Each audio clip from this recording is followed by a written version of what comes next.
Hey, can you see and hear me? Yes, I can see and hear you. Thank you.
Good morning. I'm Eric Blank, and this is the Commissioners' Weekly Meeting for November 15th, 2023. Commissioner Plant, any preliminary matters? Are you ready to approve the consent agenda as presented? I am ready to approve the consent agenda. Commissioner Gelman, I agree. as do I. Thank you. I guess let's turn to the catch-all proceeding. Mr. Levesque, Mr. Foss, federal funding. Good morning, Commissioners. Justin Levesque of your research staff, and I'm joined here today by Nicholas Foss, also of your research staff. I want to thank Nicholas for his help on this item. On January 11th of this year, the Commission opened a miscellaneous proceeding regarding federal funding under the Infrastructure Investment and Jobs Act of 2021 and the Inflation Reduction Act of 2022 to receive reporting from Colorado's regulated utilities and to receive responsive comments from interested parties. In the Commission's opening order of 23M-0053 all, the Commission requested Colorado's regulated utilities to respond to questions in the following subject areas. 1. Primary opportunities in federal funding laws. 2. Utilities' pursuit of federal funds. 3. Proceedings implicated by the federal funding laws. 4. Recommendations to facilitate state access to federal funding. 5. Expedite Commission processes. And 6. To what extent federal funding opportunities might implicate federal equity or environmental justice requirements. The primary opportunity for electric utilities identified in the IIJA and IRA was the IRA's extension of the tax credits through 2032. Specifically, the IRA extended existing production and investment tax credits for wind and solar, and the introduced new investment tax credit for standalone energy storage. The IRA also gives flexibility for generation resources to claim either a PTC or ITC. Plus, the IRA allows for transferability of tax credits that Public Service notes provides them with the ability to transfer tax savings to third parties and reduce costs to customers. Public Service identified other IRA opportunities for homeowners to receive tax incentives, rebates for clean energy project technologies and energy efficiency, and grant funding from state programs. In fact, the Colorado Energy Office expects to receive roughly $250 million in state formula allocations under the IIJA and IRA. While most programs incentivize electrification and energy efficiency, CEO noted that including gas utilities is relevant to the context of the IRA and IIJA because of programs in both pieces of legislation could impact gas utilities' demand forecasts. Many of the funding opportunities do not directly benefit utilities, such as in the case of tax credits and rebates for clean energy technologies. CEO emphasized that utility cooperation is critical to maximizing benefits of the IRA and IIJA to customers, and utilities must appropriately incorporate the impacts of incentives in planning or programs. Utilities provided few comments concerning to what extent funding opportunities might implicate federally equity and environmental justice requirements. Public Service pointed to the Greenhouse Gas Reduction Fund administered by EPA and how Public Service anticipates working with nonprofits representing underserved and marginalized communities to help them take advantage of available grant funding. The company also stated it could use Greenhouse Gas Reduction Fund grants to complement existing utility programs by helping nonprofits apply for grants that require private cost share. Conversely, Black Hills deferred to the ongoing proceeding to implement SB 21272 as an appropriate venue to explore the implications of the IRA and IIJA funding as it relates to equity and environmental justice. With regards to equity, CEO notes that both the IRA and IIJA requirements where grant applicants have to discuss the implication and impacts of projects on the disadvantaged communities and locations in their projects demonstrate how at least 40% of the benefits of their projects will flow to communities. The IRA defines an energy community that establishes greater tax incentives for projects located in energy communities. The IRA also creates new incentives for programs with additional benefits for income eligible households in the homes and the HRA rebate programs. The Colorado legislature defines disproportionately impacted communities, and the commission is investigating the definition of DI communities in a miscellaneous proceeding. CEO states that federal and state overlapping requirements may create, quote, reporting prioritization and practical challenges, end quote, and recommends that the commission should allow for both disproportionately impacted and disadvantaged communities to be eligible for programs, projects, incentives, and prioritize for engagement.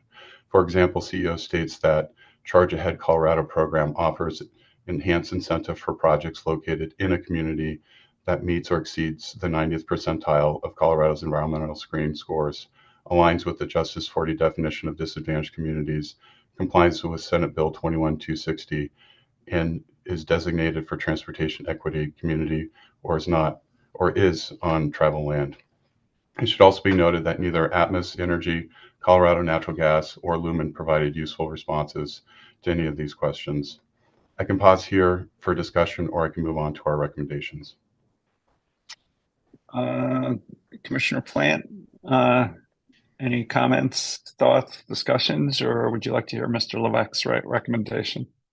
I think we can go to the recommendations and add comments later. Be great. All right. Yeah, Mr. Levesque, why don't you go to your recommendation and we'll come back for comments, questions, discussion. Thank you, sir.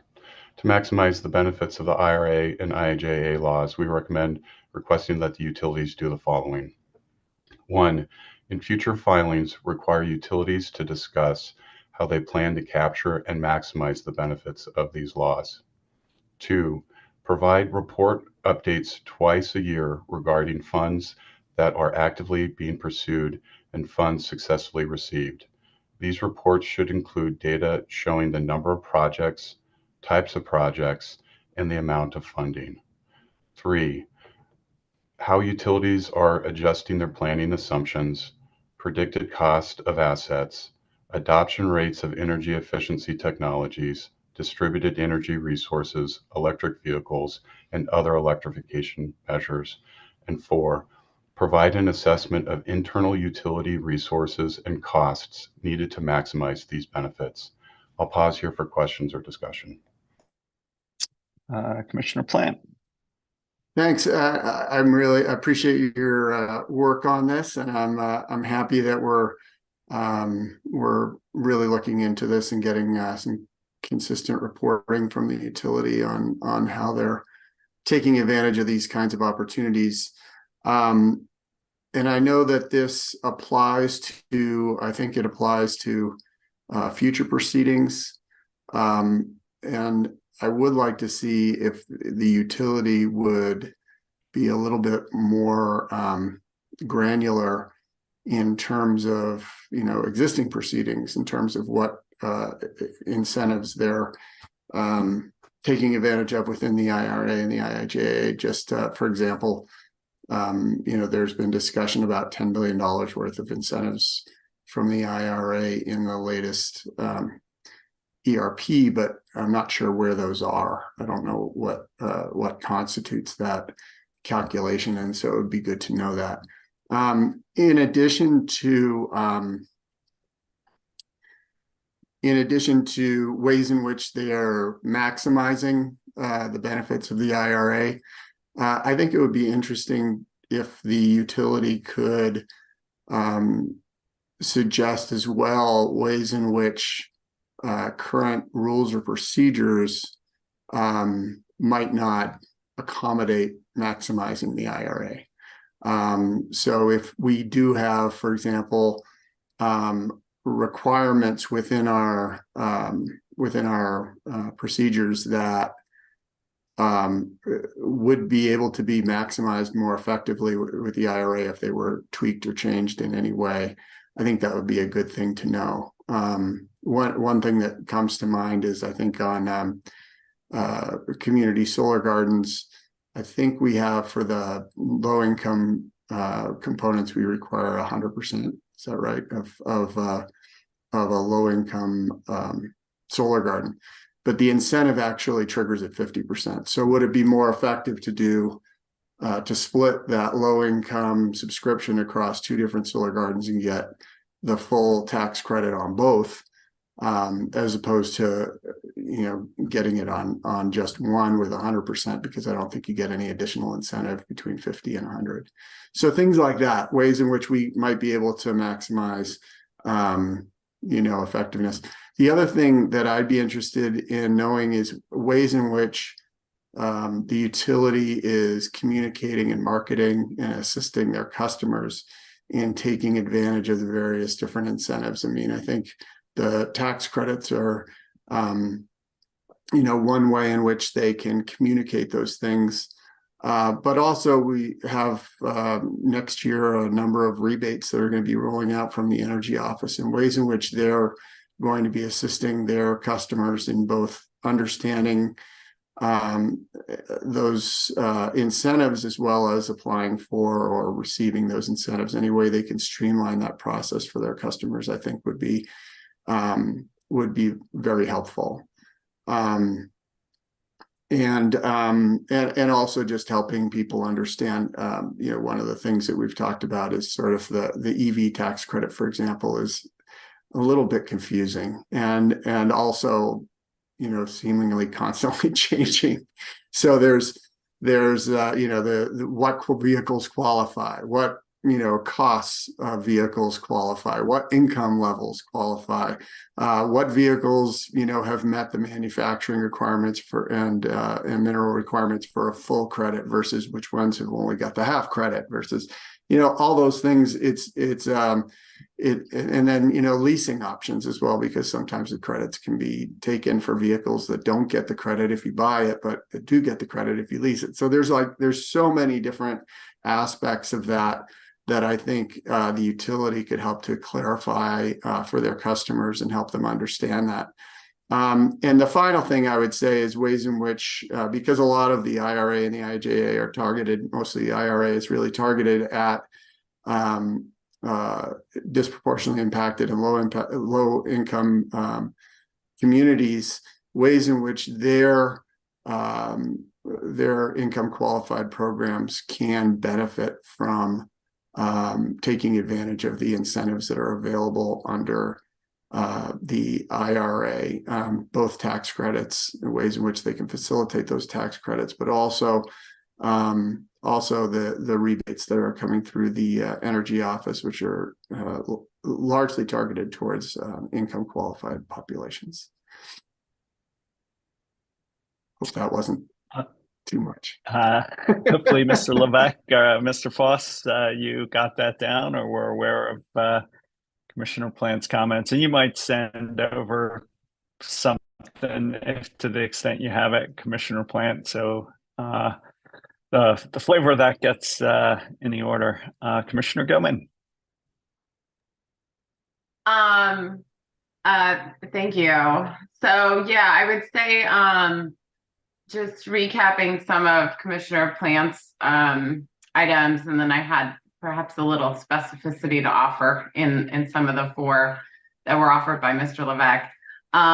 So regarding essentially kind of how the company plans to present information to make it easier for customers to understand the many incentives available, how they qualify, and the stackability of those, I think that would be very helpful to understand upfront, if I'm paraphrasing correctly, but kind of to understand their plans to kind of compile and present for their customers what's available and how to navigate that. I think it's an exciting time because there's a lot of different incentives available for customers or business owners, but it's also kind of a gauntlet to figure out how this all works.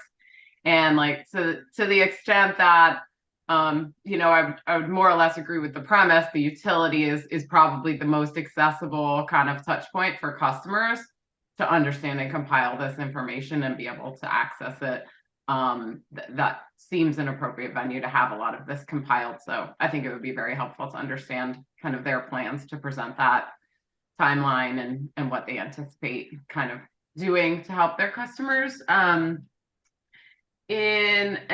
certainly would support your suggestion to understand ways in which utilities low-income programs can benefit from IRA, be enhanced, or kind of best coordinate with IRA funding specific.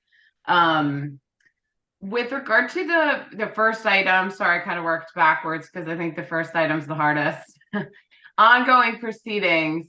I agree with your sentiment, but I don't know the mechanism to get that done, right? Like they're at all different levels of maturity. So some, not have to get into the substance, but like you look at the ERP, we're almost done.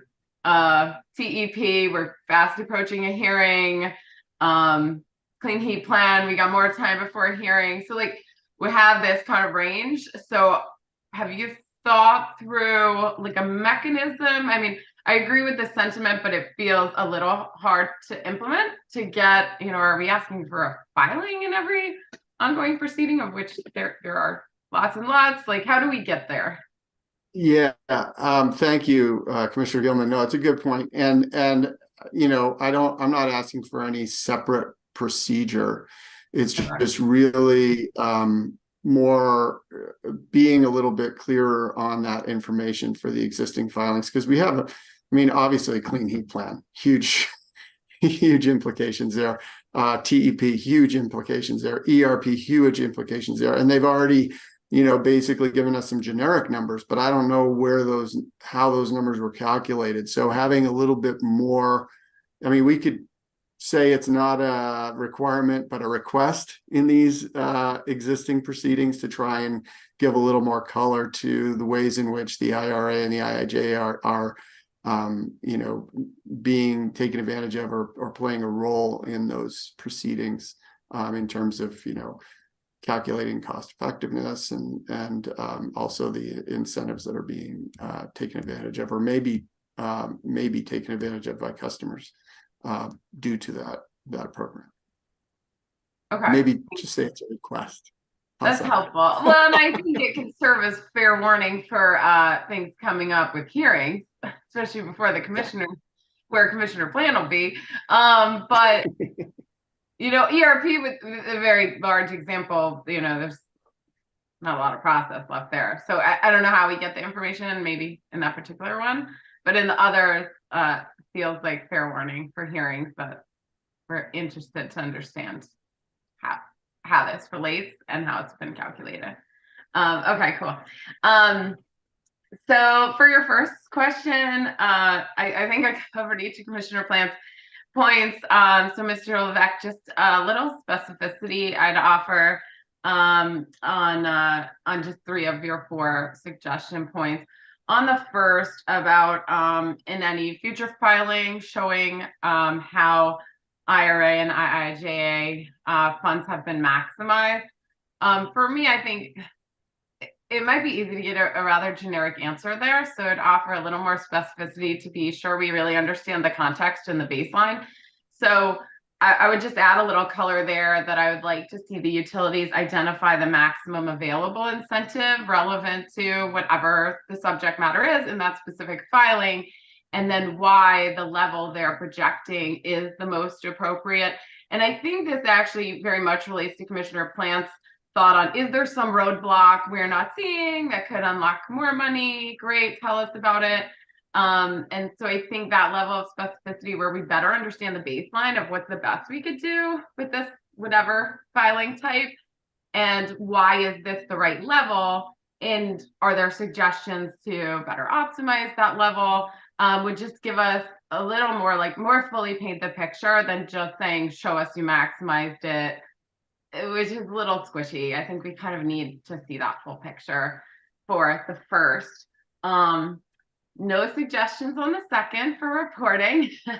On the third, which is about essentially how planning assumptions are being updated to take into account these funds and what they're incentivizing and how that might impact, forecast or customer behavior. I would just add a little specificity. We're seeing this coming up in proceedings already. I remain a little fuzzy about what that actual plan is to update forecasting and planning assumptions. So in addition to your third point, I would add, please provide a basis of the impacts on base assumptions for each area. You had listed several areas, cost of assets, uptake of energy efficiency, electrification, things like that. And then if assumptions have not yet been adjusted to account for IRA, IIJA funding opportunities for either the utility, their customers, or other entities, please indicate the process and timing the utility is planning in order to reevaluate planning assumptions. I understand this challenges some of how things were planned in the past. So want to acknowledge this could be a work in progress, but I think it's important for the commission to have insight into what part of the process are we in terms of incorporating this information. And then on the fourth, you have referred to assessment of internal utility organization and resources.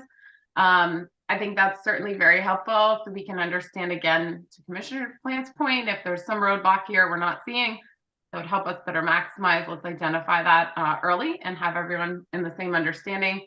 I think as part of that, it could also be helpful to understand the seniority level of staff, their departments, and the current average amount of time per month that's being spent on pursuing or looking into or researching the relevance of many of the IRA, IIJA areas, so that we just have a fuller picture of what efforts being put to this by the utilities. So I think that's it for me.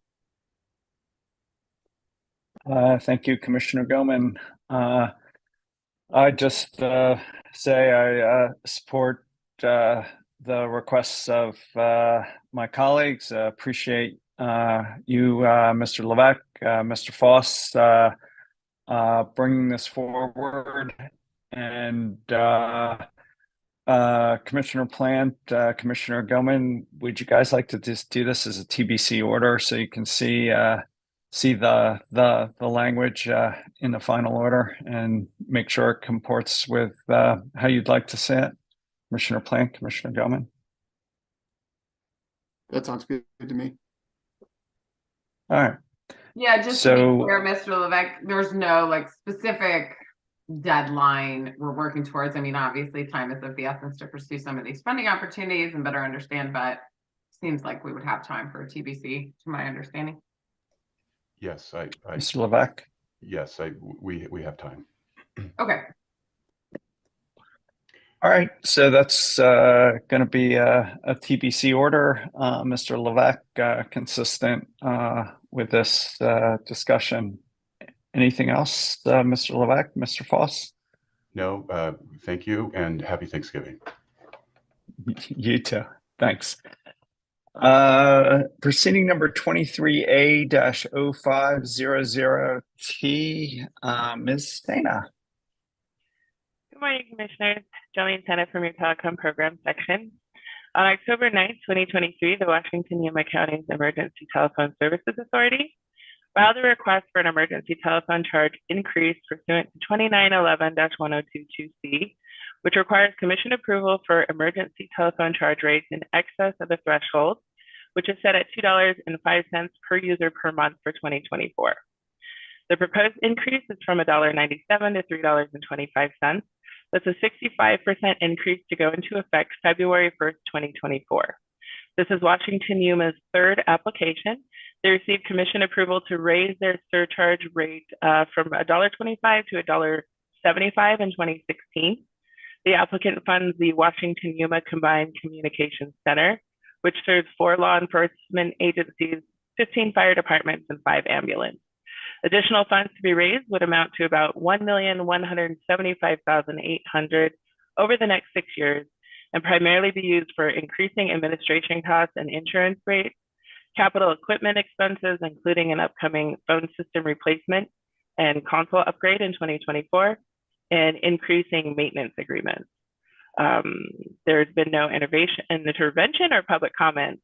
Staff has reviewed the application and exhibits, including current financial reports and projected budgets, and conducted a financial analysis. Staff finds that the applicant will exhaust its funding in 2024 without an increase, and with the increase, the applicant should be solvent through 2029. The test traditionally applied by staff in analysis of emergency telephone charge increases consists of 1, whether the increase is necessary in order to fund the proposed expenses, 2, whether the proposed expenses are allowable by statute for 911 funds, and 3, whether the application is sufficiently documented. I could pause for questions. I'm ready for a recommendation. I think you can go to your recommendation, which may not be a surprise. Okay, thank you. Staff concludes that the application has met the requirements set forth in statute and rules, and the necessity of the surcharge rate requested has been sufficiently documented. Staff recommends granting approval of the application. It's a big, it's a big percentage increase, Commissioner Plant. Yeah, thanks. And I agree with the recommendation. One of the things that, you know, just for the consideration of the commissioners, that I've been thinking about is when we have increases in the 911 fund that are for or partially for a capital expenditure, that right now it seems like there's no provision for, once those capital expenditures are done, to bring the rate back down, you know, in a proportionate amount. The sort of understanding is that that rate will continue and, you know, the agency will find ways to fill the costs. But one of the things that we have in our procedures is that when they increase the cost, they give us the reasons for those increases. They go through a number of checks and we say whether or not it qualifies, and it does qualify, and we approve it. But once that capital expenditure is paid, it just kind of stays there, and you know, could be used for other things that don't go through that same approval process. And the original intent is done and paid for.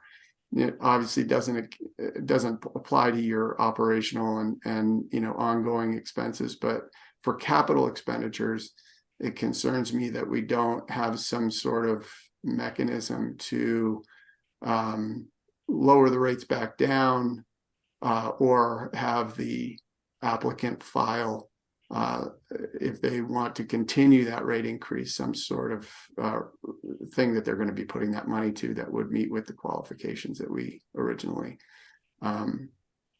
require. So that's something that that I wanted to just bring up as a consideration for the other commissioners. I don't know to what extent this rate increase, and most of it seems like is going towards operational maintenance and those kinds of expenditures.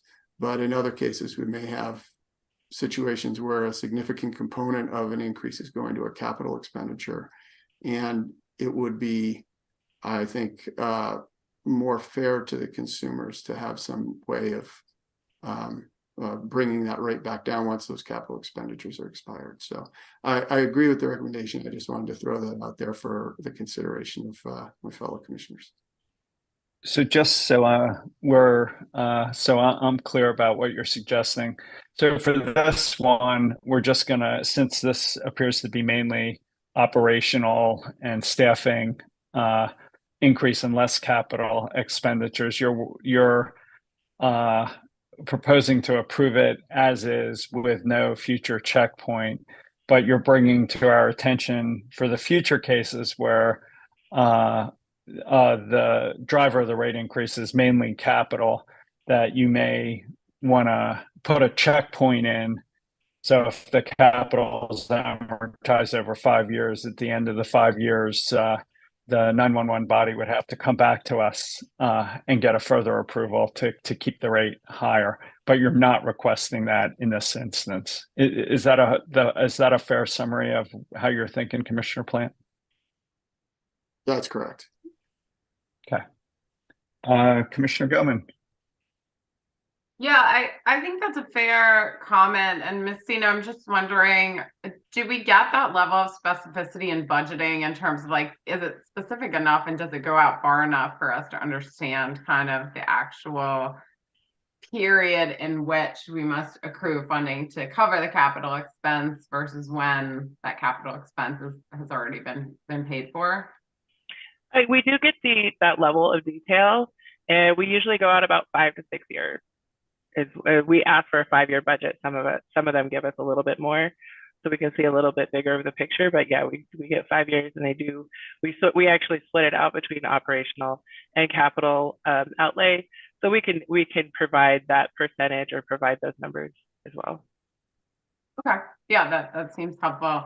So it doesn't seem like a huge change in process, except maybe a different outcome for some future ones if they look to have substantial capital. But I think that's appropriate, Commissioner Plant. Other question is, I know we kind of highlight, especially in our report to the legislature, some more, I don't know if I would call them advanced features, but kind of best practice, and there are different levels of adoption of certain practices. So especially like text to 911, or I'm going to forget the very technical term for essentially having training or medical directive ability from the operator to whomever is calling. Are those features that are available through this body? I feel like that might be helpful information in just future filings for us to also understand the context of kind of essentially what the local citizens are getting for their money in terms of kind of advanced features and best practice. Yeah, we actually track 3 of the enhanced emergency services that are offered, and not all of the governing bodies do offer them. But Washington UMA does offer the text 911. They offer the live foreign language interpretation for callers that don't speak English proficiently. And they also offer an emergency medical dispatch service that includes the ability for those pre-arrival instructions over the phone for medical issues. So those are the 3 that we track, and Washington UMA has all 3. Thank you. Well, thanks for that context, and maybe just suggesting for future applications. I think it's not a ton of work. It would be a helpful checkpoint for us all to understand as we evaluate these applications, which of those 3 advanced features are offered by the governing body looking for cost increases. But with that and support for Commissioner Plant's idea for future, I agree with your recommendation. I agree with your recommendation as well. Support both the comments of both my colleagues, although maybe Commissioner Plant's approach wouldn't be embedded in this order. It's nice having a heads up on how we might approach future ones, especially if they were more capital intensive. And it's just another tool to, manage this process when we may not have a lot of options at our disposal. So thanks to you, Ms. Sena. Thanks to both of you. And I think that can be an ABC decision deeming the application complete and granting it. So unless anything else, thank you. Proceeding number 98M-236T. This one's been hanging around for 25 years. Mr. Enright, Ms. Ray, an oldie but a goodie. Yeah. Good morning, Commissioners. Gladys Ray with your telecom staff, joined by Mr. Jerry Enright. Before you this morning are 2 parts, with one being the 2023 Colorado High Cost Support Mechanism report that's due to the General Assembly on or before December 1st of each year per statute 40-15-208B. The second part is the proposed High Cost Support Mechanism 2024 budget. The legislative report contains contributions collected through the rate element assessment of the 2.6% each year by the telecommunications provider, and the total amount for the high cost, from which distributions are to be made for the following calendar year. For the 12 providers, the basic service support paid was originally intended to include or to continue through December 1st of 2023. Legislation that passed in 2023 with House Bill 23-1051 extended support to those 12 rural providers until September 1st of 2024. Since December of 2015, the PUC has allocated $84 million to the high-cost funds to support rural broadband deployment. Beginning on January 1st of 2024, the broadband deployment account would be allocated 100% of the high-cost surcharge contributions, less the basic service support to the 12 rural providers, and less the administrative costs. For the year 2023, approximately 208 telecom providers contributed to the high-cost fund. In 2022, we had 195 providers contribute on a quarterly basis. The 2023 total surcharge contribution amount is projected to be $19.8 million, which would be approximately $507,000 less than the total annual contributions received in 2022, which was $20.3 million, or about 2.5% decrease. Distributions to the basic service providers were $4.72 million in 2023, which includes the fourth quarter of 2023. Distributions to the broadband funding with the transfer to the Broadband Deployment Board fund are projected to be $13.7 million for 2023, and 2022 was the final year of support for Quest CenturyLink, also known as Lumen Technologies, for basic services to targeted wire centers. Administrative costs for the fund by our third-party contractor and for the PUC for 2023 are estimated at $195,000. Mr. Jerry Enright will discuss the proposed budget for 2024. Yeah, thank you, Ms. Ray. Morning, Commissioners. Jerry Enright with the telecommunications staff. This part two is the proposed 2024 budget.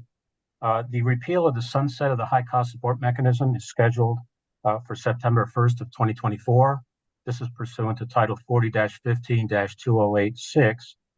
The Department of Regulatory Agencies has conducted a sunset review and report and recommends that the program essentially continue as it is currently structured.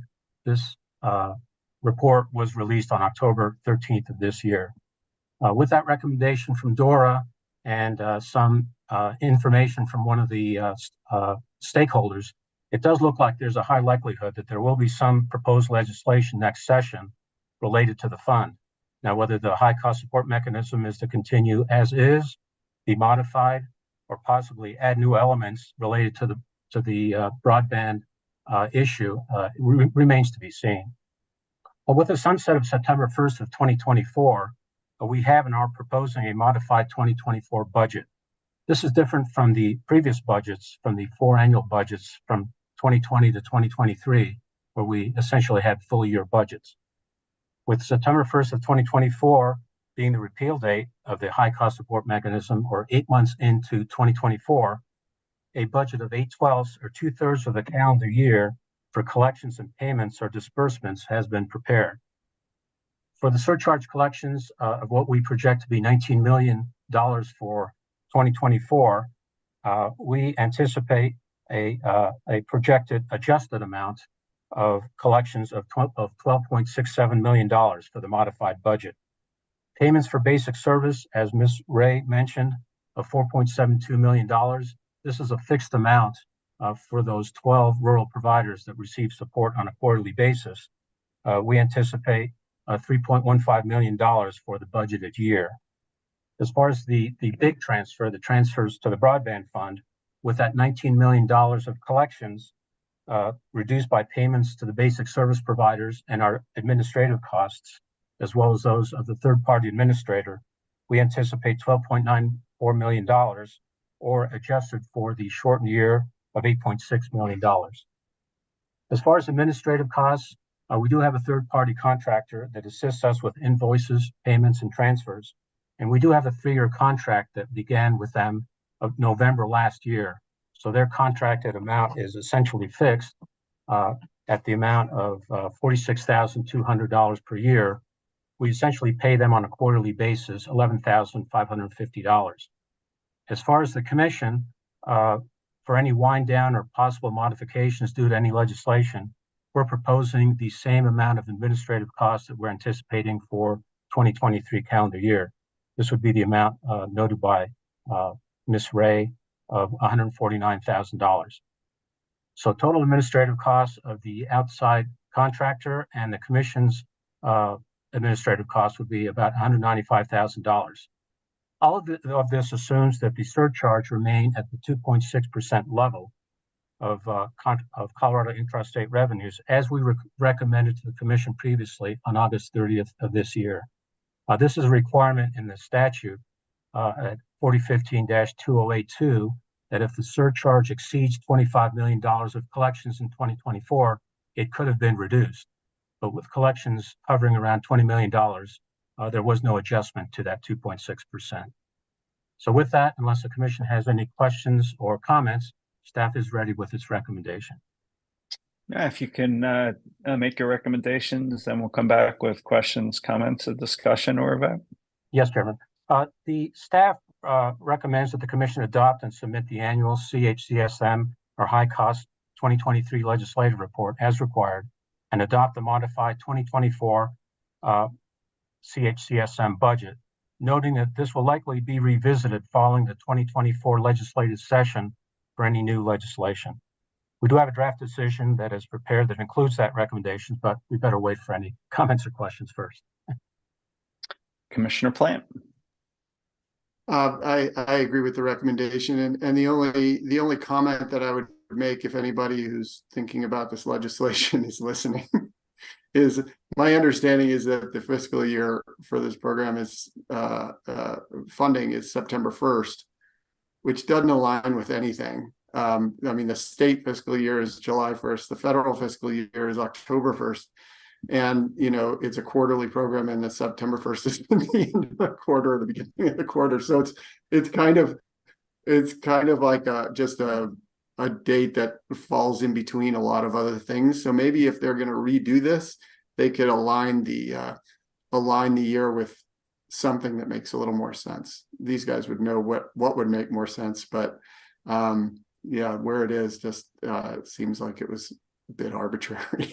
Yeah, we're scratching, but I agree with we're scratching our heads too, because the actual September 1st is doesn't really correspond to our quarterly payments which we make, so that causes a little bit of head scratching as well. But hopefully the legislation will address that. Great, I support that. Nice. Commissioner Goman. Helpful point, Commissioner Plant, thanks. I have catch. No other comments or questions, and I agree with your recommendation. Thank you.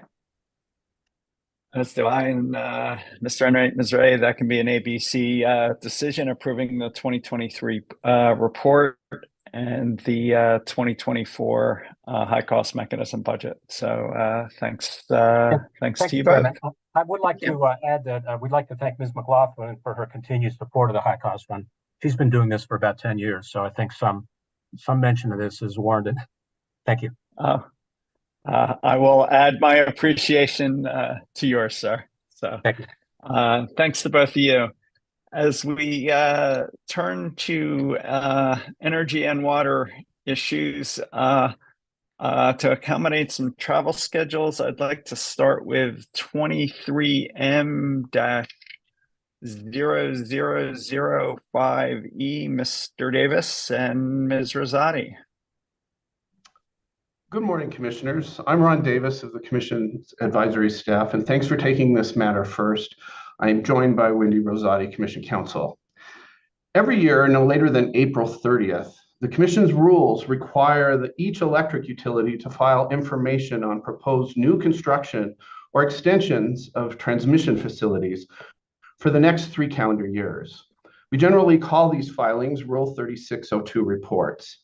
And in the proceeding where these Rule 3602 reports are filed, the rules also allow utilities to request a decision from the Commission that certain projects are in the ordinary course of business and thus do not require a Certificate of Public Convenience and Necessity, or CPCN.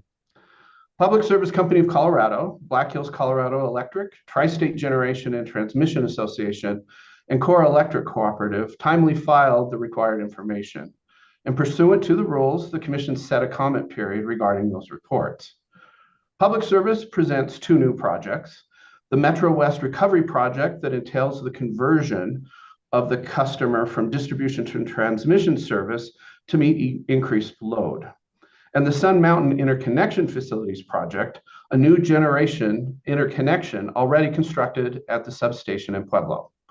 Public Service presented no new construction or extension projects that may require a CPCN. Black Hills also presents 2 projects. The first is a rebuild of a line from Fowler to South Fowler, and the second is a rebuild of the West Station to Canyon West line. And Tri-State presents 4 projects. The Big Sandy Burlington project with structure replacements for an uprate for the line, the Arapahoe transformer replacement, the addition of a delivery point on the Guess and Lorson Ranch lines called Rolling Meadows, and the Wannabe transformer replacement. While those projects are the new ones identified by the utility, Rule 3206 reports also provide an update to the Commission on projects that had been listed in past Rule 3206 filings, or for which the companies have initiated a CPCN process since the last report. The reports reflect changes in cost, scope, and schedule since they first appeared in a Rule 3206 report. The reports also might present some early projects generally considered conceptual at the time of the filing. In this proceeding, the Commission issued a decision providing notices of the utilities filings and established an opportunity for interested parties to file comments on or before June 15th. The Colorado Office of the Utility Consumer Advocate timely filed comments addressing specifically Public Service's Rule 3206 report. UCA states that the company did not include information about what it called major upgrades in this year's report, whereas the company included such information in its 2022 report. UCA also provided comments on several projects that were once presented as new projects in earlier Rule 3206 filings. Now, for some additional background, on May 22nd, staff of the Commission filed a copy of a letter that it sent to Public Service, Black Hills, Tri-State, and CORE, requesting each to provide a 10-year look back for projects previously addressed by the Commission in similar Rule 3206 proceedings, as well as a project management completion review for all new future projects identified in the reports that were filed in this proceeding. Staff filed a copy of a second letter, essentially the same as the first letter, on May 31st. Then on June 7th, Tri-State filed a response to staff's letter, noting that staff's requests are not contemplated under Rule 3206, which Tri-State equates with a discovery or similar process to propound information requests. Tri-State further argues that the information that staff seeks goes well beyond the scope of what is required by the rule in seeking broad categories of information. Continuing this background, Rule 3206 states that Commission staff shall review each report and the comments received and shall make recommendations to the Commission by July 1st. This filing deadline was modified at the request of staff twice. Then on September 27th, staff filed a copy of a letter setting forth recommendations regarding this year's 3206 reports. Staff states that it cannot interpret projects that can be reasonably expected to be over budget and are placed in service after the expected date as typical everyday occurrences or ordinary, and therefore does not view the projects listed in the reports to be in the ordinary course of business. Staff thus presents 3 options to the Commission in light of its recommendation. 1, make no findings until staff has received and reviewed the information that it requested in those letters. 2, determine that all projects are not in the ordinary course of business and require the utilities to submit applications for formal determinations whether a CPCN is required. Or 3, find all projects to be in the ordinary course of business pending the submittal of a staff-approved project management work plan for each project within 60 days of issuing an order in the proceeding. Staff further singles out Public Service's Sun Mountain Interconnection Facilities projects and suggests that the Commission determine that it is part of the Commission-approved Preferred Colorado Energy Plan portfolio from proceeding number 16A0396E and is therefore outside the scope of this Rule 3206 report proceeding. By a decision issued in October, the Commission set October 20th as the deadline for responses to staff's September letter. Black Hills responded to the letter, noting that the recommendations do not mention any problem or concern specific to Black Hills report or the projects included in the company's report. Black Hills further states that it had raised concerns with staff about its use of audit to obtain information under the rubric of Rule 3206 when the information is not required under the rule or by any commission orders related to these proceedings. Black Hills argues that if staff is proposing new information that must be included in these Rule 3206 filings, the legal and proper method to impose such new standards is rulemaking. Black Hills also argues that the information requested in staff's recommendation does not appear to be relevant to the purpose of these filings, which is to determine whether a CPCN should be required for a project or a determination that no CPCN is needed for the project.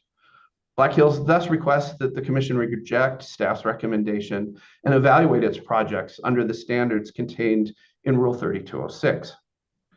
Public Service similarly explains that it provided additional information in its reports as compared to past filings, such as higher confidence cost estimates for planned transmission projects and relevant information about its project management processes.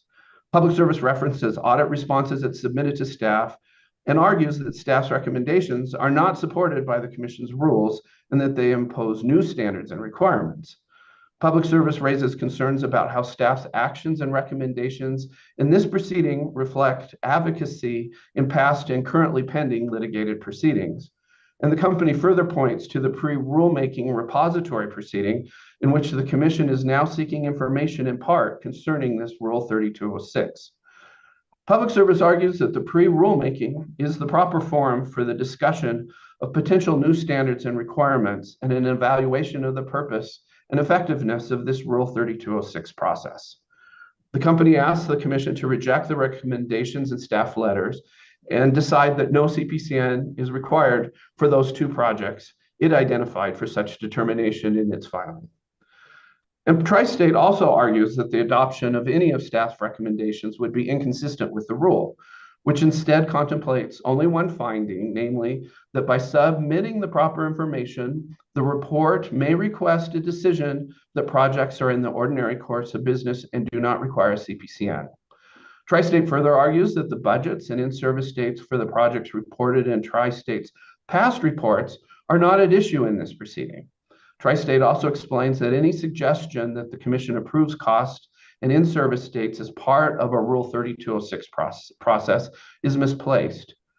And finally, Tri-State argues that the Commission has never substantively approved or disapproved estimated costs or in-service dates as part of an annual Rule 3206 proceeding.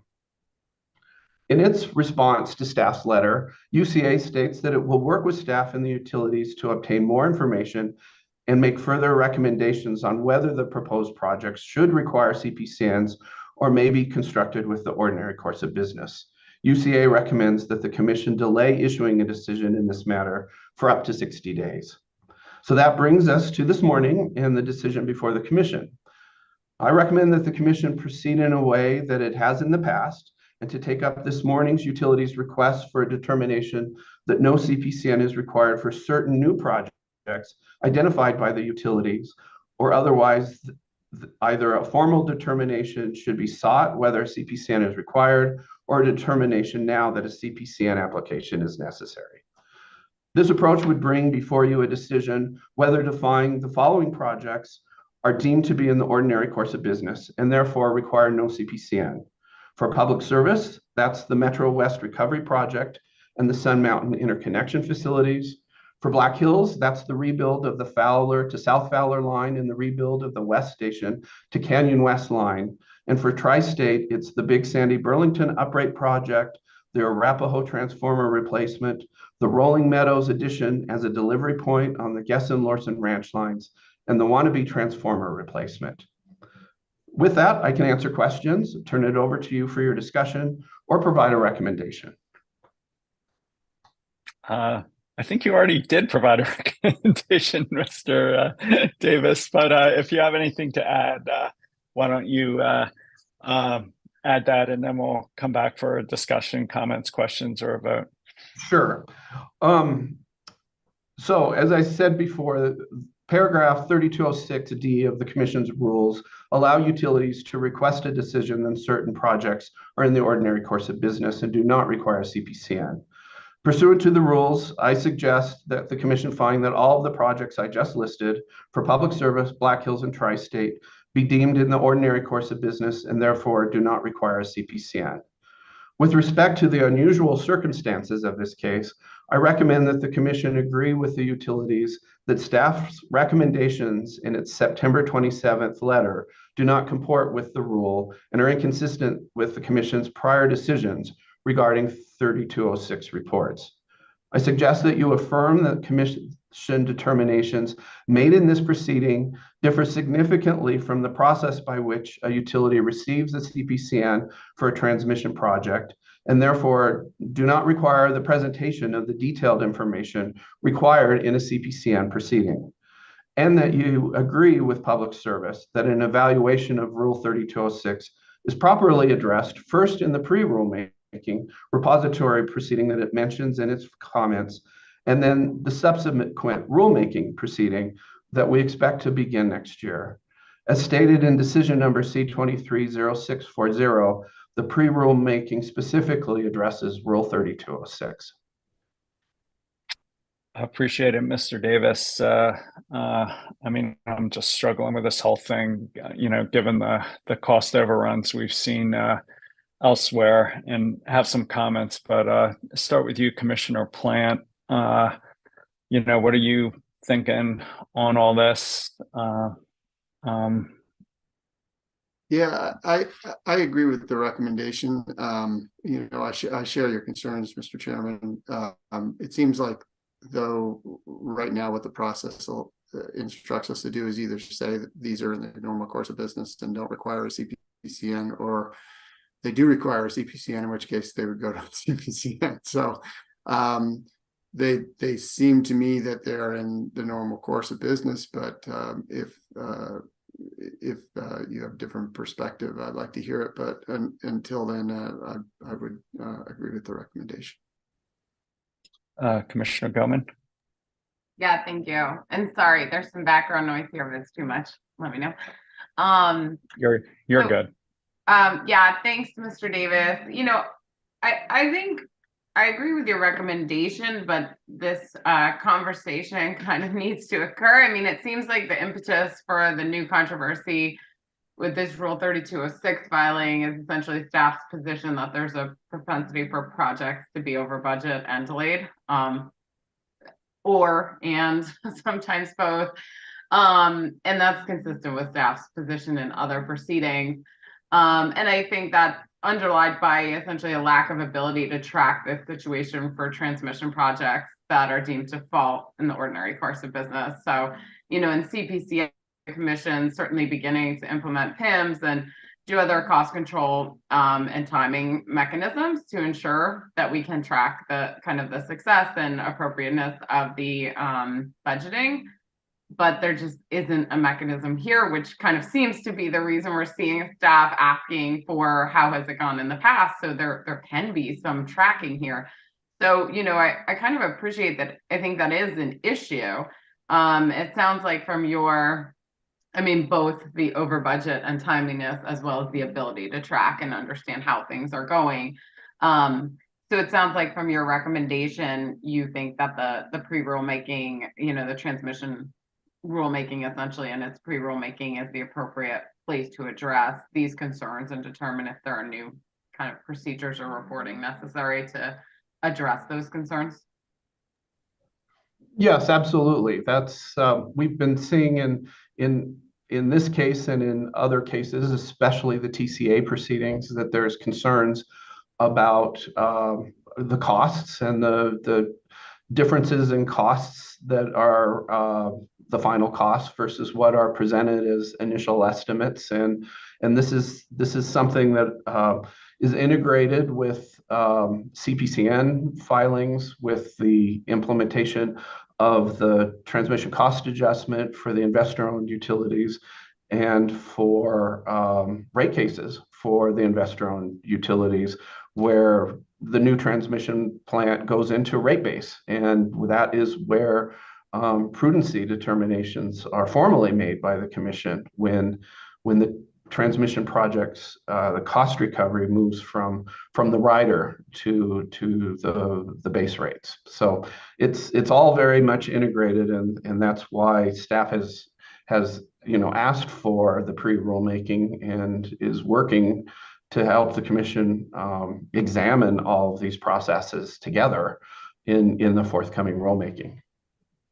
Yeah, thank you. But I mean, I certainly want to lend my voice to, I think these are issues. And so to the extent we can pursue them in the pre-rulemaking and the rulemaking itself, I think that's very valuable in addition to looking at essentially how transmission planning integrates with other planning processes like our electric resource planning processes, so that we get the fullest picture as quickly and accurately as possible.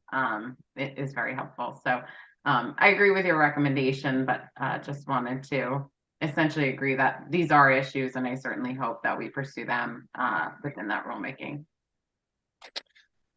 Yeah, and I just echo that and say I generally share the concerns expressed by both Mr. Gribb and the UCA about the current approaches to transmission planning and cost recovery, especially where the actual incurred costs for new both transmission and distribution infrastructure were significantly higher than the initial estimates, even in situations where the company went through a full CPCN process. So I might suggest to you guys putting some language in this order that, at least in regard to public service company, flags these concerns with transmission planning and cost recovery. So that's one thing. The second thing is UCA suggests that we continue with what they call a Section G filing that describes the cost of projects in the ordinary course of business as part of the Section 3206 report.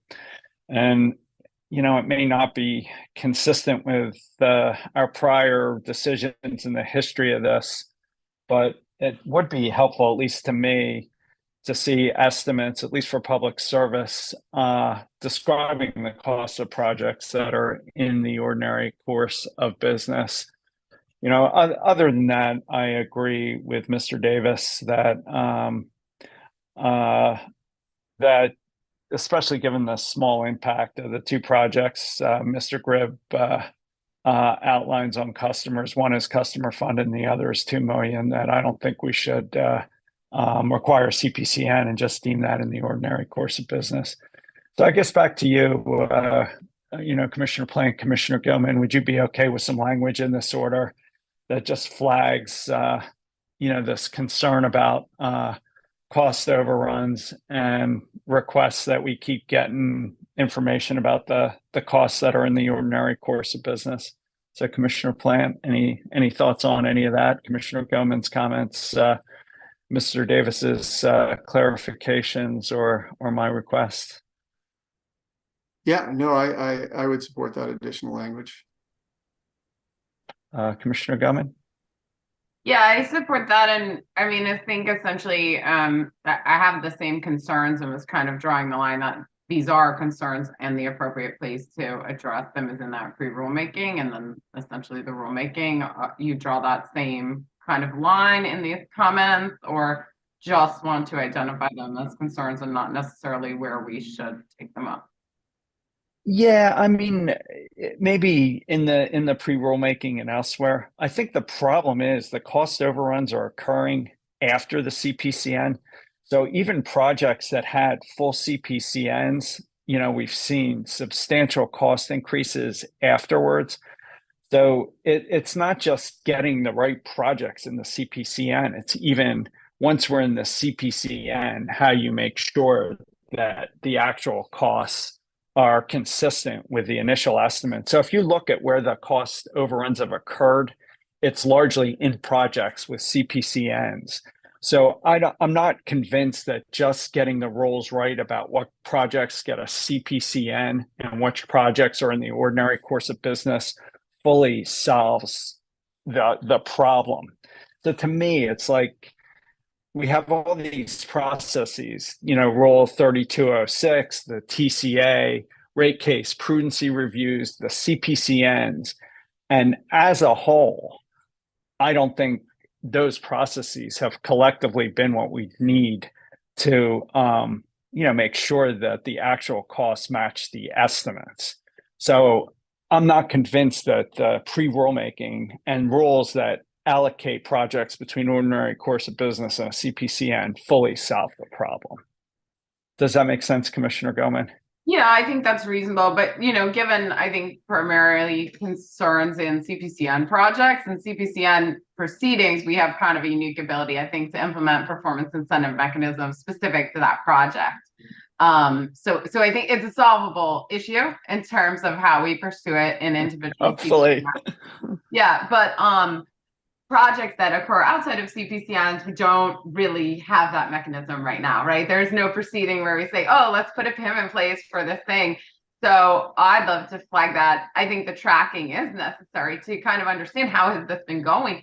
Do we need something that serves that need for this collection of projects to really understand how on target are we as we move forward, knowing that we lack individual proceedings to implement something like that. So it seems like the baseline information would be necessary, to pursue or look at in rulemaking to solve this whole bucket of things that don't come individually before us to understand, do we have a major problem there? Agreed. Commissioner Plan, anything else? Nope, I agree with your comments. I think this is a good move. Mr. Davis, are you okay with where this landed? It may not be ideal given the history of how we've used Section 3206 reports, but are you okay with? Do you have enough to write an order? Yeah, in a yes. way you're comfortable with? Yes, I do. Would you like this TBC? I think I'm okay with ABC. There's no real deadline on this? No.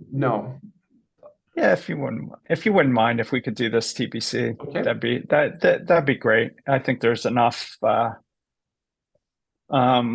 uncertainty in gray areas that I think that would be useful. So Okay, thank you.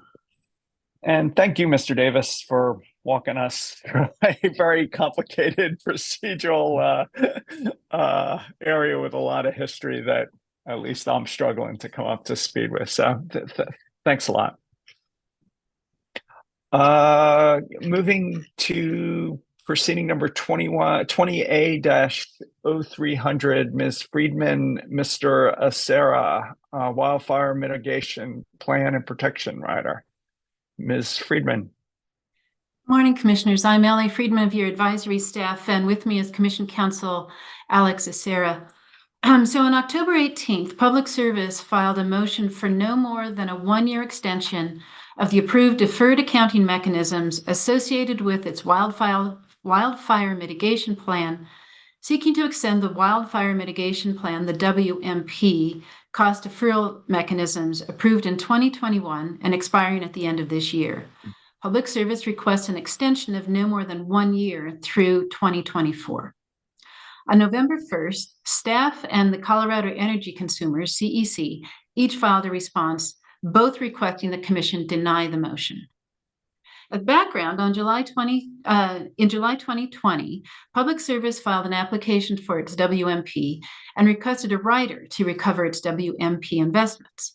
Trial staff, UCA, and CEC intervened and all objected to the rider. The proceeding was assigned to an ALJ who held a hearing and issued recommended decision number R210109 in February of 2021.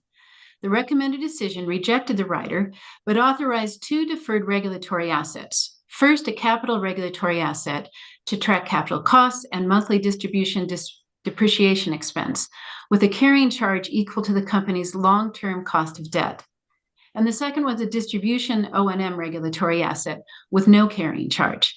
These deferrals were authorized for 2021, 2022, and 2023.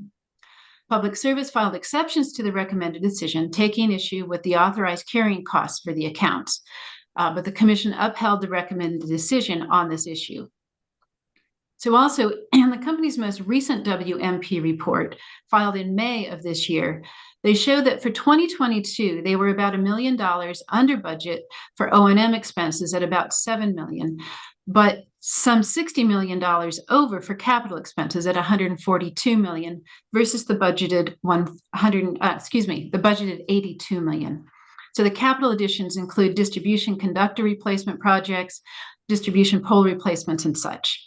The company notes in the report that inflation and supply chain issues have affected their costs.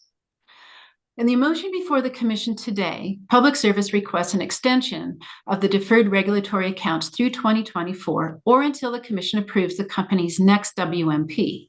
Public Service states that it will file a new WMP next year based on work it is doing to refine its wildfire risk mapping and a wildfire risk model it is developing.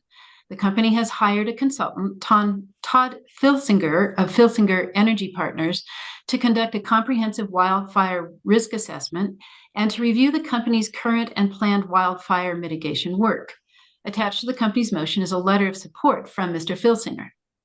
Public Service states that the scope of work for the requested extension of the deferral is consistent with the WMP and includes repair and replacement programs, inspection, modeling, and asset data gathering, protection programs, expanded vegetation management, and ongoing assessment of other activities for future consideration. Public Service contends that if the deferred recovery mechanisms expire at the end of this year, there will be a mismatch between the investments contemplated by the WMP and the recovery of costs for completing necessary work and making investments. In support of its request for the extension, Public Service notes that the 2020 WMP included a 5-year program for mitigation work, but the recommended decision authorized a 3-year period for the deferrals with no discussion about the basis for that decision. The company argues that extending the deferred accounting mechanisms through 2024 will allow it to bridge costs until a new WMP is filed. Additionally, the company states that there is no rate impact associated with the extension because deferred WMP expenses will be addressed in future rate cases. On November 1st, staff and CEC filed responses opposing the motion, staff arguing that the company will continue with its wildfire mitigation efforts whether or not the extension is granted, and that the company can seek cost recovery in a rate case. Staff contends the motion is procedurally improper, as it essentially exceptions or a RRR filing to decisions issued in 2021. Staff notes that although Public Service filed exceptions to the recommended decision in 2021, it did not seek reversal of the 3-year deferred accounting period, nor did the company file RRR to the Commission's decision on exceptions. However, should the Commission approve the motion, staff requests that procedures be established to allow staff and other interested parties to investigate the merits of extending the WMP by 1 year. CEC cites a number of reasons for its objection to the motion. First, CEC states that deferred accounting should be used sparingly for non-routine or unanticipated circumstances and contends Public Service should seek cost recovery for its WMP through a general rate case or in the next WMP filing. CEC argues that Public Service has known that the deferred accounting treatment would expire at the end of this year, and the company controls the timing of its WMP filings. CEC refutes the company's assertion that the recommended decision's approval of the 3-year period for deferred accounting treatment was done without discussion on the basis for timing, noting that deferred accounting was addressed in witness testimony, through the evidentiary hearing, and in statements of position. CEC contends that the cost recovery decision struck a balance of positions of the parties. CEC also asserts the company has provided no evidence, justification, or extraordinary circumstances that warrant a reversal of the Commission's prior decision and casts the company's request to bridge costs as inadequate rationale. CEC rejects statements of support provided by Public Service's consultant because Mr. Filsinger is a wildfire mitigation expert, not a rate expert. CEC also argues that the company had ample time to seek an extension of the deferral period in its Phase 1 rate case earlier this year, but chose to settle that issue with the agreement that the deferral would expire at the end of this year and the company could file an extension in another filing. CEC characterizes Public Service's filing as opportunistic and seeking to get more from the Commission and upend a balanced outcome already struck. So I can pause for a discussion or make recommendations. Now, if you could jump to your recommendation, that'd be great. Sure. The deferred accounting mechanisms were approved 3 years ago, and Public Service has known that the mechanism would expire at the end of this year. The company has not provided compelling evidence to support its request to extend the deferred accounts up to an additional year, so advisors recommend denying the motion. Commissioner Plant. I agree with the recommendation. Commissioner Gumman. Thanks, Ms. Friedman. And just to kind of make crystal clear, any investments in wildfire mitigation can and should continue by the company, even if they don't receive the approval they're seeking here. This is just an accounting change that they're requesting, as you mentioned in this 3-year-old decision. So I just wanted to inquire with you as to that and make crystal clear to anyone listening in terms of impacts to actual investment in plans and wildfire protection. They're still essentially pursuing the plan that they have in place, independent of the specific accounting treatment approved or not here today, right? That's correct. Yes. Okay, thank you. I think that's just a helpful context to have for this decision, but I agree with your recommendation. Yeah, as do I, and I appreciate Commissioner Gilman, you're flagging the reality that the dollars, the investments in the work is ongoing, independent of the decisions on cost recovery. So that, Ms. Friedman, I think we can do an ABC decision denying the motion. So thank you. Proceeding number 22A-0189, Ms. Crandall, distribution system plan approval, R. Good morning, Commissioners. I'm Kelly Crandall with the advisory team. On October 30th, the Commission issued decision C-23-0733, which administratively closed this proceeding by acknowledging Public Service Company of Colorado's Phase 2 Distribution System Plan report, but it also directed the company to file information on the use cases, goals, and objectives for its demand response management system pilot within 4 weeks of the decision.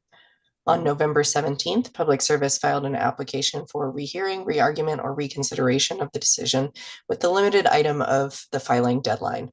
Public Service states the current deadline is immediately following the Thanksgiving holiday, so next Monday, when many staff are unavailable over the holiday, and that additional stakeholder discussion is required to resolve specifically the pay for performance pilot components of the report. And so accordingly, Public Service requests a modification of the deadline to file the report on or before December 8th. And it notes that it hasn't sought cost recovery yet for this pilot, and so a minor extension should not be any source of harm. I can pause for questions or make a recommendation. Yeah, if you could jump to your recommendation, that'd be great. Thank you. I recommend granting the application for rehearing, re-argument, or reconsideration of the deadline and extending it to December 8th, given the rationales Public Service stated in the form of staff availability due to the holidays and the need for additional stakeholder discussions. Commissioner Plant. I agree with the recommendation. Commissioner Gumman. I also agree. As do I, and that can be an ABC decision granting the request for R. So thank you, Ms. Crandall. Thank you. Proceeding number 23A-0392EG, Mr. Mendelson, Clean Heat Plan. Yes, good morning, Commissioners. I'm Mike Mendelson with your advisory staff. I'm joined by Lindsay Dundas of Commission Counsel. On August 1, 2023, Public Service Colorado filed their inaugural Clean Heat Plan pursuant to new gas rules finalized earlier this year.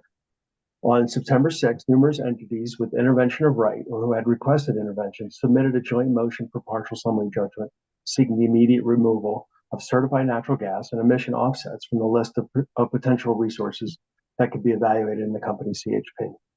The joint motion set up a complex set of response motions and other pleadings.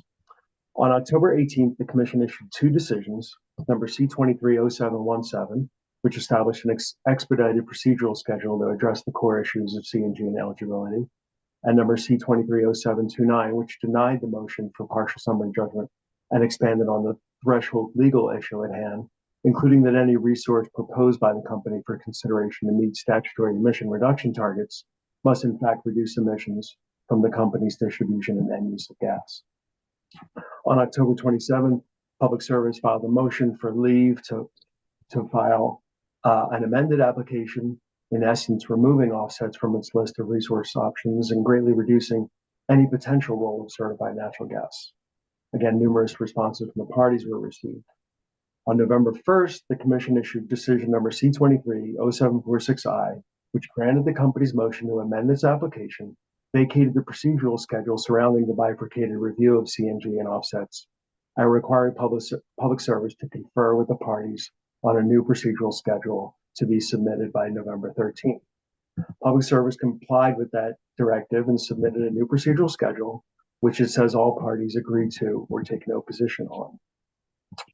I'll just read a couple of the key milestone dates that the company will clarify its amended application by December 8th.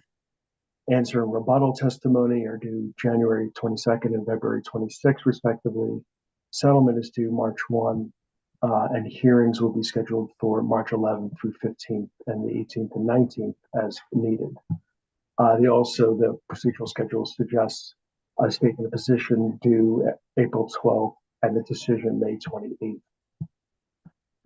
Advisors generally recommend approving the proposed schedule subject to several modest adjustments that I'll discuss below. Also propose the Commission discuss the hearing venue, that is, whether it's in person, remote, or some combination, and the scheduling of a public comment hearing.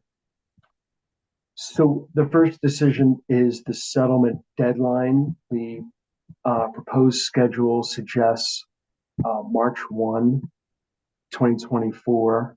Advisors are a bit concerned that might come in Friday at 5 o'clock and give the Commission minimal room, except over the weekend, to review and confer with advisors and counsel. So we'd recommend setting the settlement deadline for noon on March 1, 2024. Commissioner, and what day of the week is that again? That's a Friday. So just moving it from 5 to noon. Yeah, that's right. Commissioner Plant, I agree. Commissioner Gilman, Yes, I agree. I mean, none of the timing's perfectly ideal, but we lost some time in the beginning here, so it's a rather condensed schedule. So I agree. as do I. Okay, thank you. The next decision is regarding the statements of position. The proposed schedule sets SOPs for April 12th. Advisors note that SOP deadlines are generally set by a bench order at the ends of a hearing.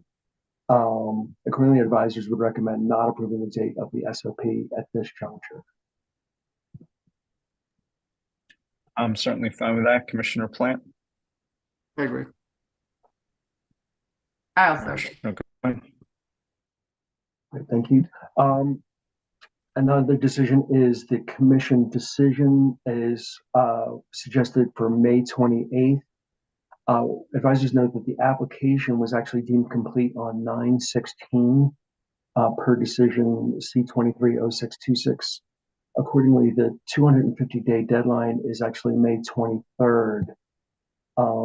We would recommend setting the deadline for May 23rd on a best efforts basis, considering the amount of time that has been lost and the constrained schedule.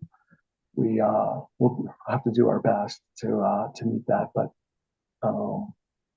that is the 250-day deadline at May 23rd. I think it's implicit, but happy to make it explicit. Commissioner Plant, I agree. Commissioner Gilman. I also agree. Thank you. One note that was in the proposed procedural schedule was related to the CEA and UCA, who proposed that the Commission hold a pre-hearing conference on March 4th, 2023, for the Commissioners to provide feedback or questions about the record or a settlement, and to discuss the Commissioners' ideas or concerns regarding the case so that parties can prepare for and address those ideas during the hearing. Boulder and Sweep support this request. Alternatively, CEO and UCA suggest the commission could issue a document outlining topics they want to see addressed at the hearing. The company disagrees with this proposal and claims it has the potential to introduce new or materially modify the issues at hand without a basis tied to the evidentiary record and generally prejudice the process. So I wanted to offer that for your vote, and I can provide a recommendation if needed. Yeah, if you can provide the recommendation, that'd be great. Okay, good, thank you.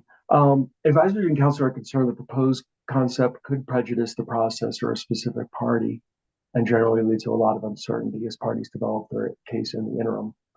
We would recommend declining the proposal as recommended to schedule a PHC for the purposes outlined by CEO and UCA, and deferring a decision on whether another pre-hearing conference is necessary until after the settlement deadline passes.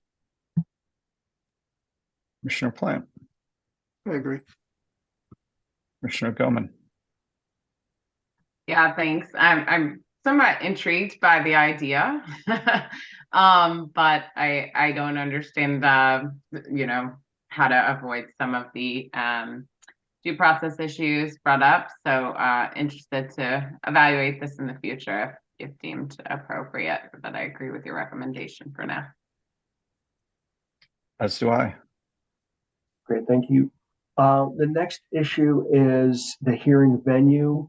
This was not raised in the procedural schedule, but advisors would like to get a vote whether you would like to conduct the hearings in person, virtually, or some combination of the two.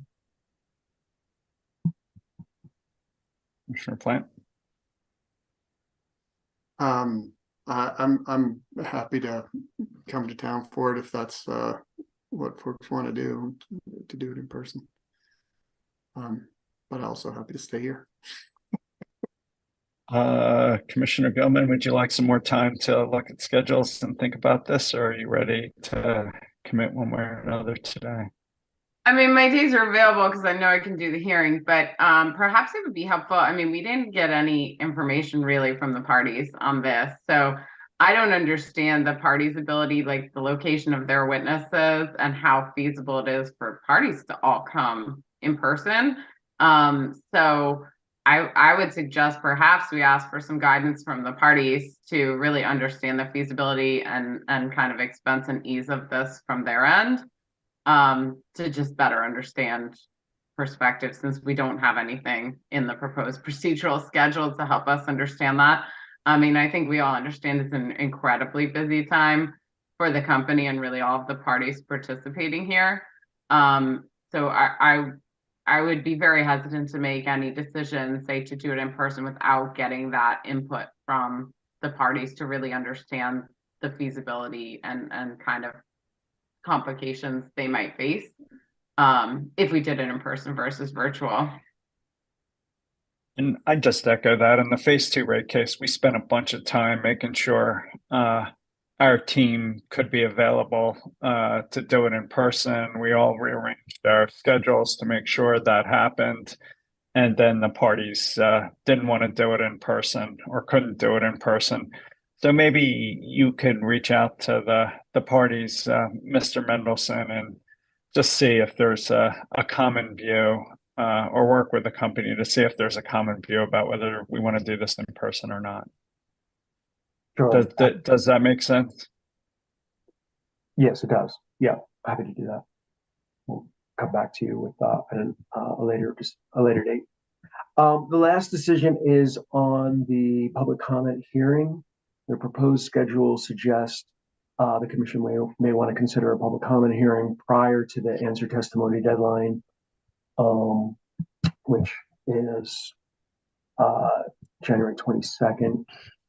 That's totally up to you. But I did look at your schedules and note that you do have availability on January 8th, which is a Monday, and the 9th, which is a Tuesday, both between 4 o'clock and 6 o'clock in the evening.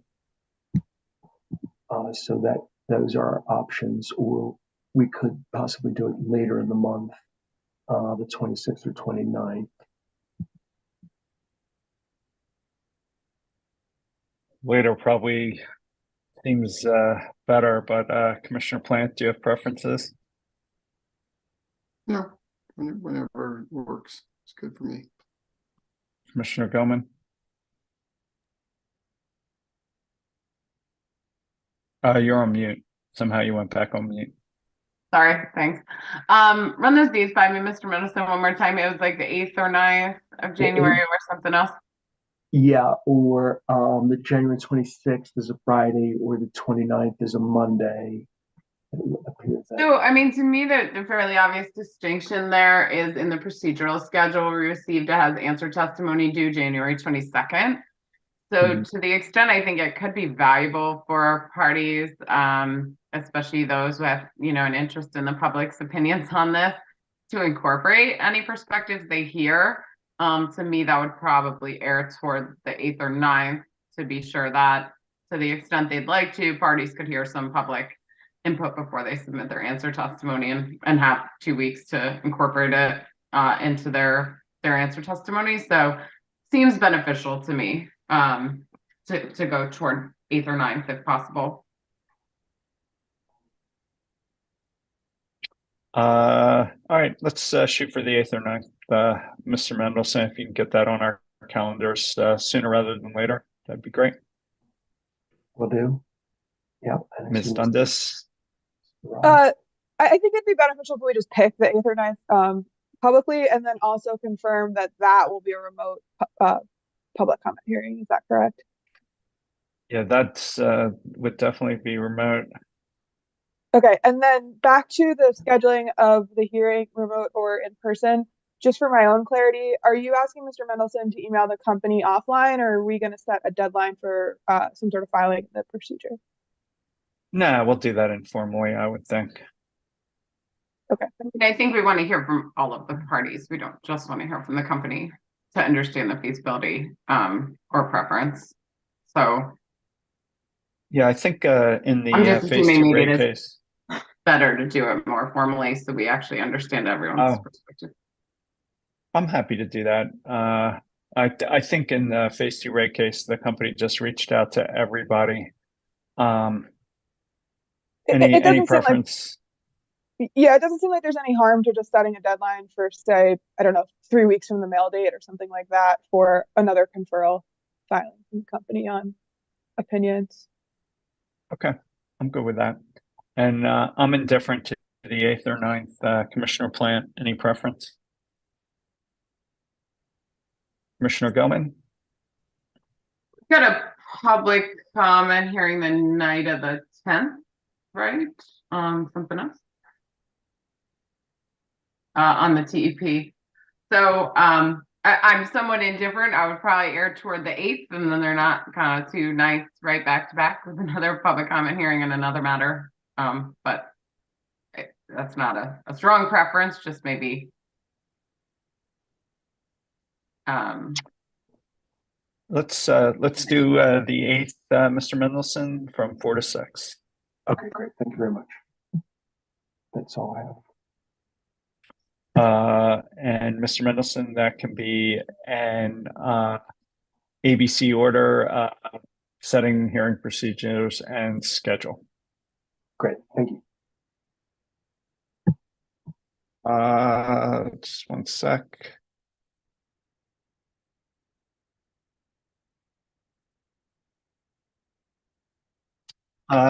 Moving on to proceeding number 23A-0494E. Mr. Davis, Form Energy. Right, commissioners, again, I'm Ron Davis of the Commission's advisory staff.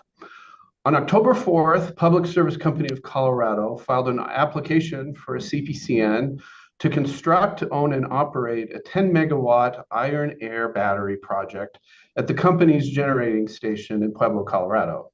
The storage technology, capable of discharging for up to 100 hours, was developed by Form Energy. Public Service states in the application that it must employ new and innovative technologies, including long duration storage, in order to accomplish Colorado's greenhouse gas emission reduction goals. The company argues that the proposed battery project is a prudent investment because of its unique combination of duration and dispatchability and the learning opportunities that it will provide the company. Public Service explains that unlike alternative battery technologies, the Form Energy battery offers potential dispatchable energy over a multi-day period, and unlike other forms of long duration storage, the iron air battery system uses a modular design, is made of abundantly available materials, and is scalable. The company further states that the proposed project has been carefully conceived to limit costs and risks. For example, the battery supply agreement with Form Energy will help to mitigate financial risks to customers. In addition, overall costs of the project are planned to be offset first by the investment tax credits available pursuant to the Inflation Reduction Act, consistent with Mr. Levesque's presentation earlier this morning. And the ITCs here potentially include a bonus for projects located in an energy community such as Pueblo, with the possibility of an additional bonus for the use of domestic content. Second, by a contingent $10 million Breakthrough Energy Catalyst grant.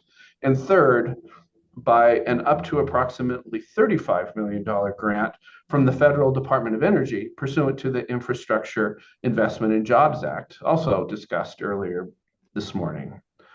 For cost recovery, the company proposes that the costs eventually be recovered through base rates, but prior to that time, from the beginning of the construction to the commercial operation date, the company proposes to accumulate costs such as construction work in progress and request recovery of costs through the electric commodity adjustment after the project is in service, but until the next base rate case. Public Service is also proposing what it calls a soft cap on the capital cost of the project, which the company describes as a form of performance incentive mechanisms.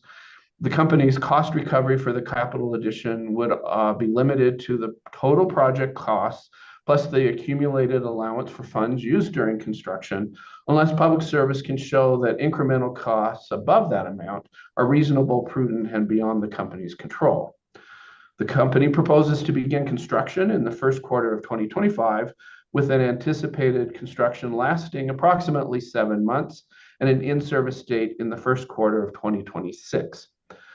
Staff timely filed a notice of intervention of right and requests a hearing. It states it's going to examine whether the technical specifications and expected performance of the project, including its round-trip efficiency, are just and reasonable, whether the potential uses of the technology and integration within the company's operations are in the public interest, whether the proposed costs and cost recovery proposals are just, reasonable, and in the public interest, and whether the company's proposed reporting and communications regarding the project are just and reasonable. USAA has also timely filed a notice of intervention of right and request for hearing. It intends to examine whether the application documents and information filed by the company meet the statutory and regulatory requirements governing CPCNs, whether the project offers cost and carbon emissions reductions, system risk mitigation, and other benefits to the ratepayers, possible impacts on the transmission and distribution systems, whether the cost of the project is reasonable, whether the cost is recoverable through the ECA, and whether the commission should require a cost cap on the total capital cost. The Colorado Energy Consumers, or CEC, states that its interests in this case will likely focus on the project's budget, cost recovery mechanisms, and that proposed soft cap, as well as the related impact on mitigating customer electric rates and ensuring the reliability of service. CEC notes the Public Service failed to publicly provide any meaningful insight into the cost estimate and budget, as that information has been claimed to be highly confidential. And the Colorado Solar and Storage Association with the Solar Energy Industries Association agree with Public Service that the acquisition of the battery could provide valuable learning opportunities in operating a large-scale, long-duration storage system, and that the insights gained from the project will significantly influence decisions concerning future energy storage procurements and operations. COSACIA seeks to intervene to fact-check the company's claims. And finally, Holy Cross Electric Association states that the proposed project may affect its ownership interests in the Pueblo generation facility. The decision before you now is whether to set it for hearing before an administrative law judge. I can answer your questions, turn it over to you for your discussion and a vote, or make a recommendation. Yeah, if you can make a recommendation and then we'll come back for discussion, questions, comments, or a vote, that'd be great. Okay. I recommend that you refer the matter, including the interventions and the company's motion for extraordinary treatment of information claimed to be highly confidential, to an administrative law judge by minute entry. Commissioner Plant. I agree with the recommendation. Commissioner Gilman. I also agree with the recommendation. As do I, and I just make a few comments. First, following up on our discussion from this morning, I'm really pleased to see that we were able to raise, the company's able to raise some outside federal and other grant funding. It's just really nice to see federal and other outside dollars flowing into Colorado. At the same time, I would also note that I'm a little concerned about customers taking on new technology risk, and just would express my hope that there's a robust discussion before the ALJ about ways to protect customers in the event the new technology doesn't work as expected. And I'd just say we saw in a previous offtake contract involving a new approach to concentrating solar that when the new technology didn't perform as expected, the offtake contract was canceled, customers were fully protected, and the financial impacts were exclusively on the technology owner. You know, and I just would hope reasonably similar customer protections are explored here through a PIM or other mechanism, even in the context of a utility-owned rate-based project, to at least share some of the technology risk. So I just throw those comments out to the public if anybody's listening before Thanksgiving, but would be fine, Mr. Davis, with referring this by minute entry. So thank you, sir. Thank you. Moving on to number 5, proceeding number 23A-0533G. Mr. Davis, gas price risk management plan. Right. The next item I'd like to present to you this morning is the gas risk management plan that Public Service filed for commission approval pursuant to Senate Bill 23-291. In accordance with that new statute, a GPRM plan must include a maximum per month fuel cost that accounts for price fluctuations based on seasonality and can be automatically recovered through the company's gas cost adjustment, or GCA. The plan may include other elements such as physical hedging, financial hedging, fuel storage, or long-term contracting. In addition, the Commission must allow any prudently incurred costs above the maximum to be recorded in a deferred balance that is recoverable and amortized over an appropriate timeline of no more than 5 years, with financing costs as determined by the Commission. Public Service filed its application for approval of the plan on October 31st. The proposed plan incorporates 2 central features. The first is a maximum cap on the GCA equal to 180% of the 5-year historical average of the company's GCAs. And based on that data, the current maximum cap is $7.80 per decatherm. Public Service states that this upper limit for the GCA is proposed to prevent bill shock, particularly in colder winter months when higher prices combine with higher demand for natural gas, and that can have a significant impact on customers' monthly bills. The second main feature of the plan is a minimum threshold for the GCA equal to 80% of that 5-year historical average. Based on this data, the current soft minimum threshold is $3.46 per decatherm. Within those parameters, the company would seek to build up a reserve fund not to exceed $75 million during times when natural gas prices are low, and that those funds would be used to help moderate customers' natural gas costs when market prices again are historically high.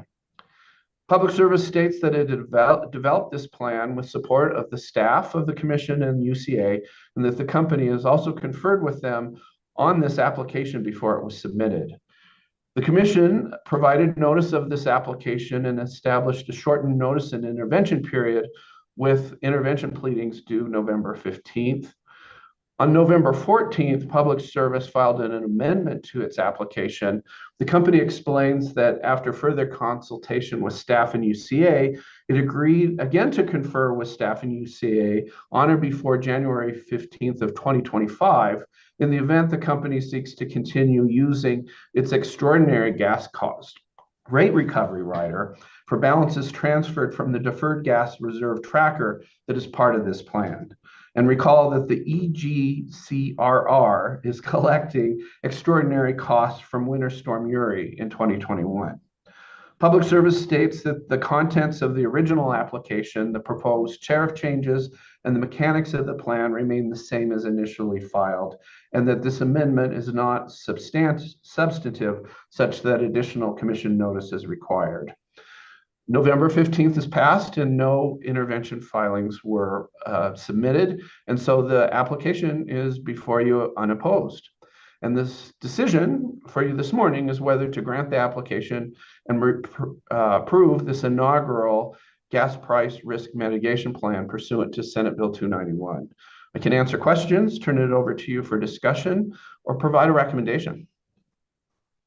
You could give us a recommendation, that'd be great. Okay. I recommend that the Commission deem the application complete and grant the application.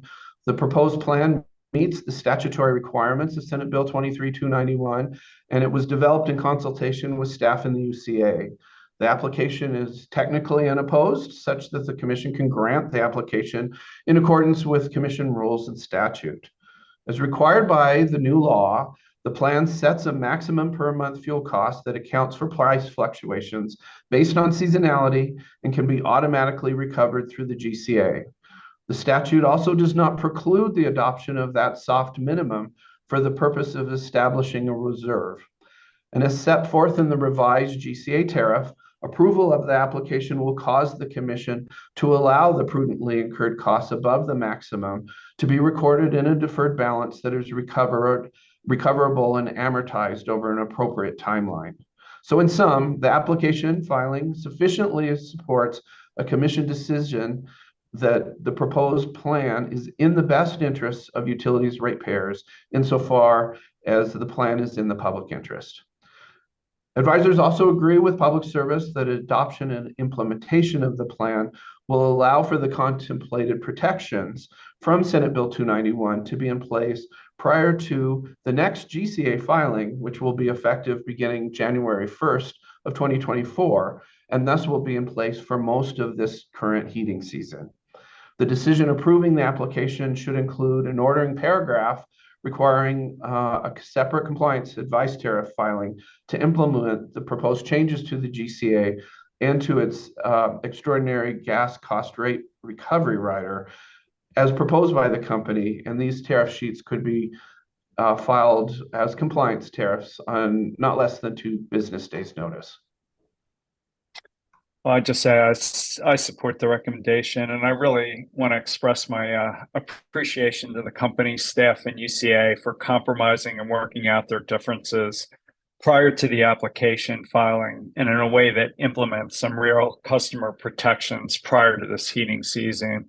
Both from a process and substantive perspective, it's really helpful. So thanks to all. Commissioner Plant. I agree. Commissioner Gummin. Thanks, Mr. Davis. Yes, I agree with your recommendation, and I agree with the chairman. It's helpful to see coordination on this plan as we move forward with the first of its type.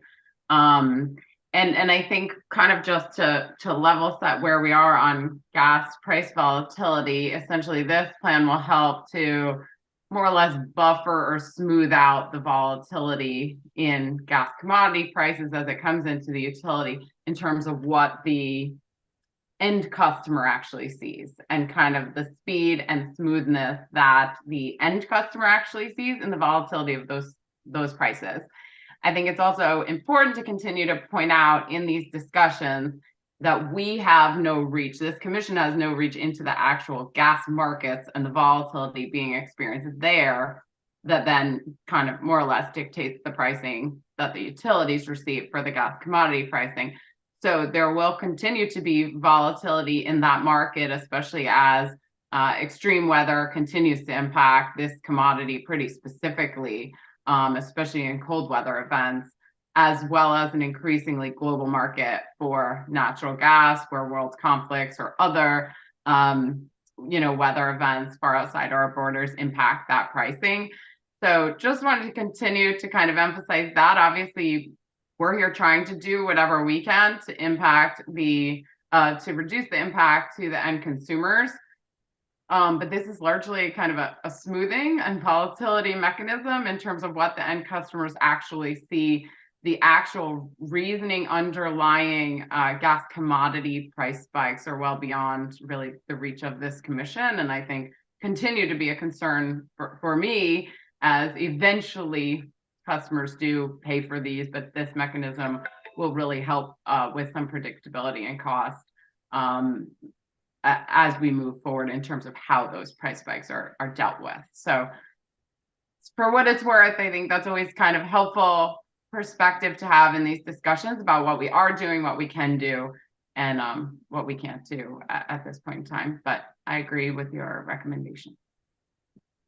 Well, I just echo and share your perspective about the limitations of our reach into gas commodity markets, and just say that this is directly responsive to what we saw last winter in December and January about how that volatility impacted customer rates. And this just gives us a lot more flexibility about avoiding really short-term price spikes, and may enable us to spread it out into seasons where there's less usage in ways that don't create some of hopefully the extreme hardship we saw last winter.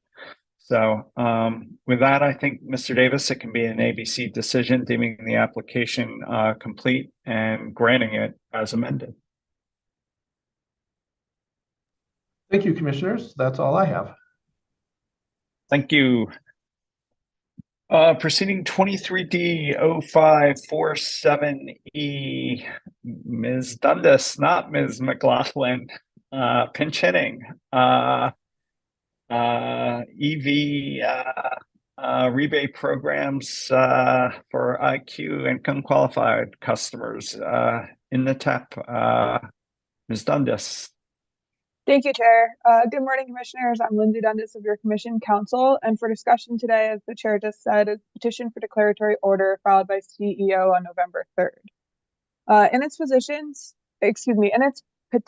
CEO requests that the Commission issue a declaratory order, quote, clarifying that public service must change its administration of the income qualified electric vehicle rebate program under its 2021 through 2023 TEP to conform with the requirements of House Bill 23-1272.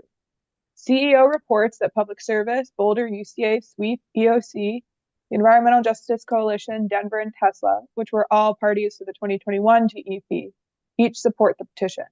Trial staff, however, oppose this petition and filed a notice of intervention on the 15th, which was properly timed and in which they requested hearing. In proceeding number 20A0204E, which was Public Service's inaugural TEP, the Commission approved a point-of-sale rebate program for IQ customers that we refer to as the equity rebate. The Commission required in its inaugural TEP decision that the equity rebate be used in place of the existing state EV tax credit. So a customer who accesses the utility rebate cannot also access the state EV credit. House Bill 23-1272, which went effective May 11th, 2023, modifies the state EV tax credit and states that a customer who purchases an EV is entitled to receive both a state EV credit and a rebate through the utility rebate program, according to CEO's understanding of the House bill. The company contends that it cannot update its program without violating the Commission's decision in the inaugural TEP. Therefore, CEO requests that the Commission issue a declaratory order clarifying that the company must allow customers to access both the Public Service IQ EV rebate and the state EV tax credit to conform with the requirements of this new legislation. CEO also requested the commission set a 14-day response time to the petition and rule expeditedly on the merits. To that end, CEO requested the commission set a concurrent deadline for interveners to file a response to this petition.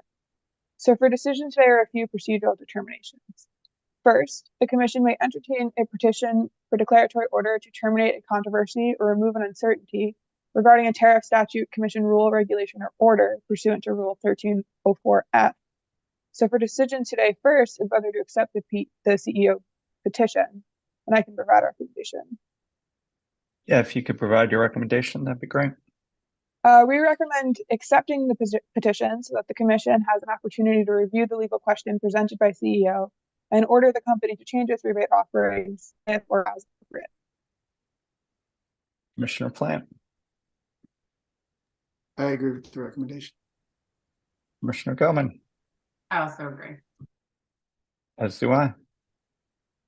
Since you have accepted the petition, for decision today is also whether to keep this en banc and whether to set an expedited procedural schedule, and I also have a recommendation here.